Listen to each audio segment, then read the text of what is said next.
Hello and welcome back to the channel, everybody. In this video I'm going to be comparing the new Cammus C5 direct drive wheel to one of the very first of the compact direct drives on the market, the Fanatec CSL DD. Now, in this comparison, I'm going to have to compare the 5 Newton meter version to the 8 Newton meter version a little bit. Only real difference between the 5 Newton meter version and the 8 Newton meter version is the force feedback power. Other than that, I mean, this is pretty much the same. Let's get into it. Now, in this video, I'm going to be ranking and giving points to each wheelbase for certain categories, and the first category I want to look at and rank between these two budget direct drive wheelbases is form factor. Now, when this puppy came out, this was the smallest, most compact direct drive wheel on the market. Things like the DD1s, they were quite a bit longer, and actually a lot of direct drive wheels on the market are probably double the size of this. Although, since this has come out, we have seen wheelbases from Mozza like the R5, SimMagic Alpha Mini, and other smaller direct drive wheelbases come out on the market. But I will say, Cammus have taken it one step further here. This thing is, I think this, with the wheel and everything, actually might feel lighter than this wheelbase on its own. So I mean, I think form factor definitely has to go to this. I mean, it's such a small, light form factor. And then when you whack on even this wheel, which is smaller than this other wheel I got here, this becomes quite a monstrous setup in comparison to the C5. A few years ago when this came out, you didn't think you'd be saying this is monstrous in size because this is still quite small, even to today's standards. But against the Cammus C5, I have to give the point to the C5 here.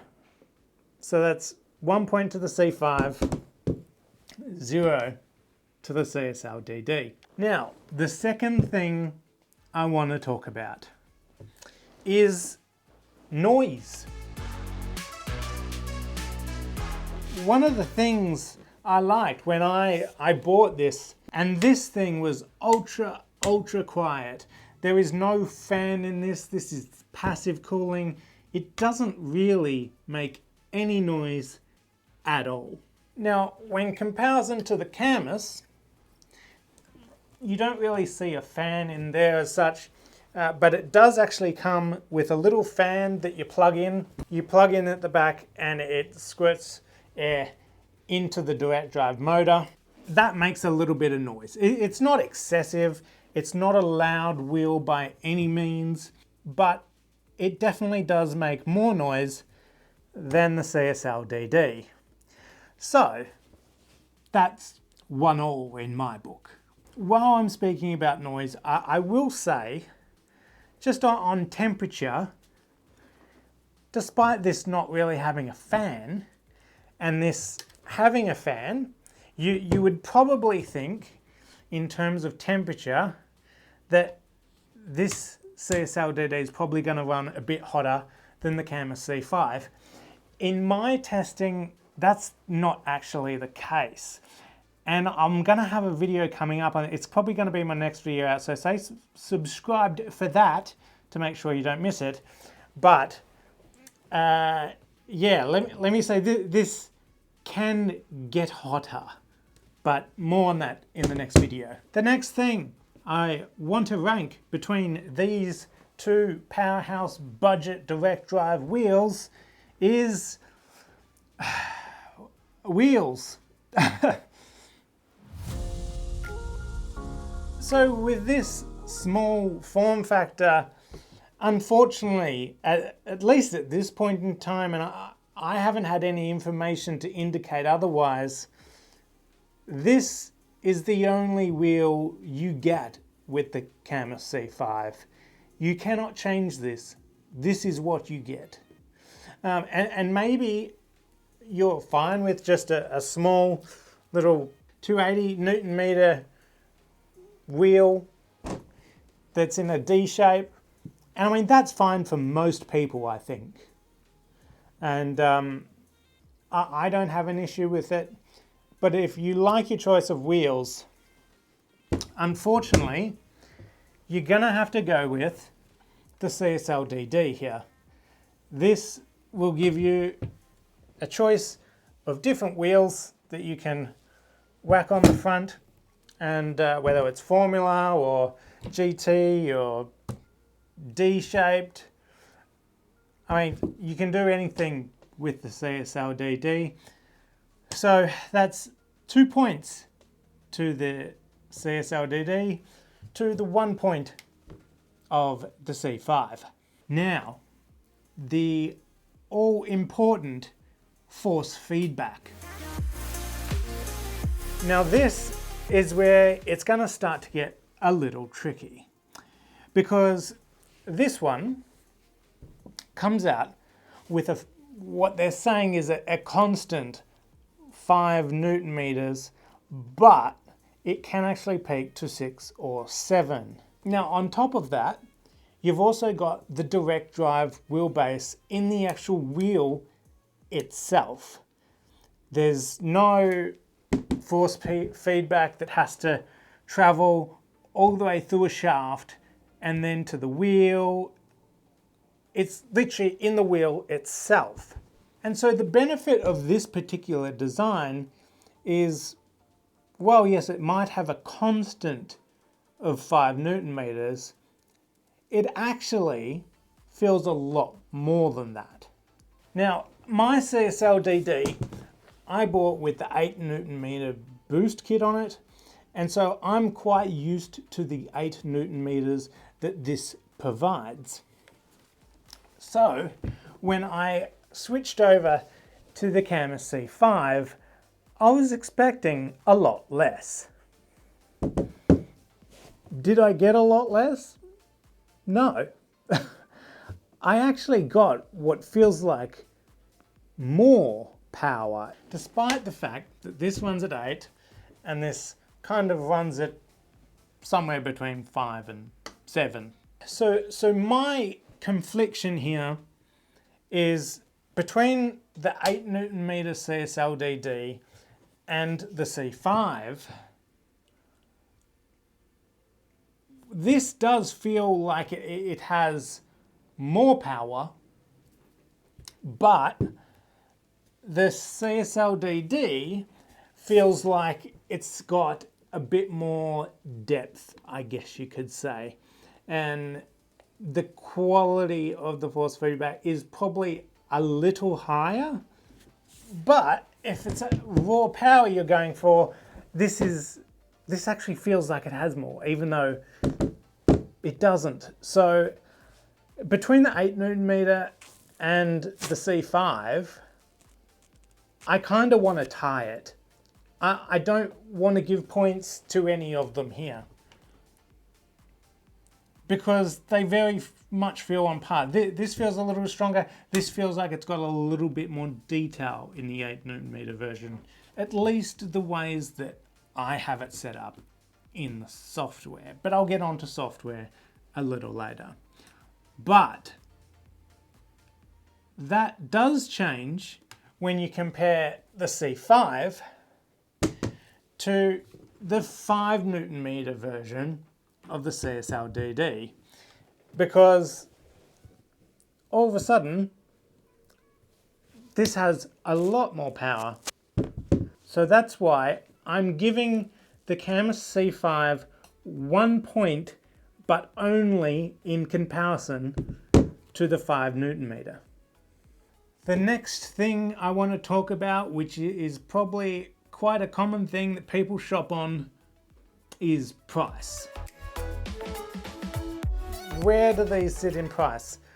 Well, price fluctuates, and even right now, these two wheelbases I think are kind of on sale. This might not correlate to when you're watching this video a year from now, but right now, as it sits today, these are on special, which I'll talk about in a second, but I want to talk about the RRPs, especially for the people watching further from now.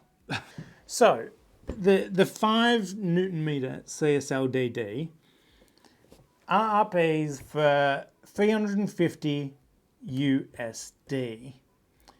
Now, because the C5 was just released, they've told me that this is $250 USD. However, when I look on their website, it's saying it's discounted from $350 USD. So, you know what, I'm just going to take it at $350. But with the CSL DD, that doesn't come with a wheel for $350. You need to spend a bit more on a wheel. Let's say you want the all popular McLaren GT3 wheel. That's $200 USD. And that's not if you want to use this with the metal quick release that I have on here. That's another $100. So that $350 all of a sudden gets stretched out to $550 or $650, depending on whether you want a metal quick release or not. So even if this was $350, that's still quite a big price gap when you put in a wheel. And that's just to the 5 Newton meter version of this. To the 8 Newton meter version of this, the 8 Newton meter version of the CSL DD RRPs for $500 USD. You rack another $200 on for this and another $100 on for the metal quick release. That's it's more than double this, really. Even if you take the metal quick release out of it. Now, quickly, just on price and bundles and sales at the moment, this can be bought on sale at the minute for $400 USD with pedals in a 5 Newton meter and $500 with pedals in an 8 Newton meter. So that's considerably cheaper. However, this is also on sale at the minute, where you can get this on bundle with a desk clamp and pedals for just $329. So, really good deal on both accounts. And I don't have any kind of affiliate links or codes to get anything off at Fanatec. They don't like me for some. No, that's not true. They've never indicated that to me in any way. I just, for some reason, can't get an affiliate account. I don't know why. But if you do want to buy at cammusracing.com, you can get 5% off with code STORM. They've also got a giveaway going at the minute, which you can potentially win one of these, which I'll link down in the description below. By using that affiliate link, you also help the channel out, which is great. Thank you. There's been a few people using that recently, so thank you. The one thing I will mention, because it keeps coming up in my comments on YouTube and TikTok and everything. If you were buying this from Cammus direct and you were quite far away, I think the shipping is pretty expensive. For me, I think it's only about 70 bucks or so, but I have been hearing reports for some people in the hundreds of dollars for shipping. So that is something to factor in. In saying that, Cammus has many distributors throughout the world, and there's more coming all the time.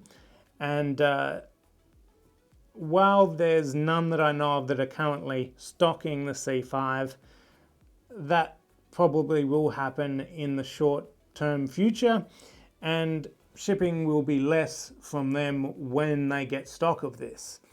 So you could wait out for that. If you can save yourself some money with shipping once this becomes available to those Cammus distributors, that might be at your benefit. But the only place you can get this from at the moment, as far as I'm aware, at the time of filming at least, is cammusracing.com. Even if you whack on $100 or $2 worth of shipping and compare it to the 5 or 8 Newton meter wheelbase, this still comes out cheaper. But let's get on with the ranking.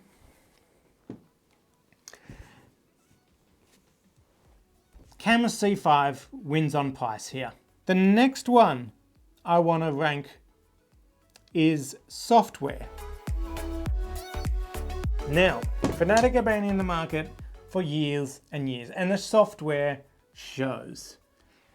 The software, you can change a lot more parameters. You can do a lot more with the software on Fanatec, and you can get the feedback to exactly where you want it to be. The force feedback to be better, I think, in the Fanatec CSL DD. I showed you in my review video of this, there's no options to even work on these encoders and get them going the way I would like them to be at the moment. So that's a downfall to the software. I think that is going to be fixed in the future. So maybe if you're watching a year from now, that's actually fixed. But right now, at the time of filming, there's some work to be done here in the software department. So in terms of software, the Fanatec CSL DD gets a point. What about compatibility? Well, the Cammus C5 is currently only compatible with PC. The CSL DD is compatible with Xbox, and if provided you're running an Xbox wheel and everything, but if you want this to be compatible with PlayStation, then you need to buy the DD Pro, which is compatible with the PlayStation, which is another $100 or so compared to the 8 Newton meter version. So this pretty much has the compatibility covered, but at the moment the C5 does not. That doesn't mean it's not going to be added in the future. There are certain similarities you can see on the buttons there that you might think maybe it might be. Now, there were other things I could have ranked in this comparison, like looks. I mean, if I was to rank on looks, then I mean, I guess you could probably say, in my opinion, the Fanatec gets another point, but your opinion, or looks are just my opinion. I don't really want to rank on looks, not to saying that looks bad at all. I mean, the direct drive motor's inside, so it has to kind of be round in the center. It's a little weird, but I actually don't mind the look of this. I think it actually looks okay, in my opinion. Now, I could also rank build quality if I wanted to. And if I was to rank on what I think might be the better build quality. I would probably give another point to the Cammus, because real carbon fiber, real metal, really, in my opinion, probably better quality leather on the Cammus. Nice clicky buttons, rotary encoders, like, I think the build quality is really good on this. Whereas if you have a look over here on the Fanatec CSL DD, plastic, metal, plastic, kind of, you've probably heard of these QR1s with being a bit loose, and there's some probably build quality issues here. But what about the internals and what matters and how long this is going to last? It's new, you know, it's hard to kind of rank that. So I decided not to do that. So overall, in points, yes, the CSL DD does win, but it does win at a cost. This is quite a bit more expensive than the Cammus C5. If you didn't care about compatibility, maybe, then you could minus a point. And that suddenly brings things closer. Maybe you didn't care about form factor. Maybe you didn't care about wheel choice. Make your own assumptions from what you see here. As I said in the previous video, despite the fact this is a cheaper wheel, I'm actually continuing with the Cammus C5 for now and doing a bit of a long-term review on it and seeing how it holds up. But definitely stay tuned for the next video on how it holds up under some extreme circumstances, I guess you could say. And look, if I'm being honest here, if I only had the money for maybe just stretching out buying the CSL DD 5 Nm or the Cammus C5, look, the price to performance ratio on the Cammus C5, it's just really hard to beat. My only kind of downfall to that, in my opinion, is the upgrade path. You can't just buy a boost kit to put more power into it. You can't just buy another wheel. But provided you're happy with just this wheel and just this power, then why not go for the Cammus C5? With similar performance to the 8 Nm at a much, much cheaper price. So anyway, thanks for watching this video, everybody. Hit that like button if you liked it, subscribe for more videos, and I will see you in the next video.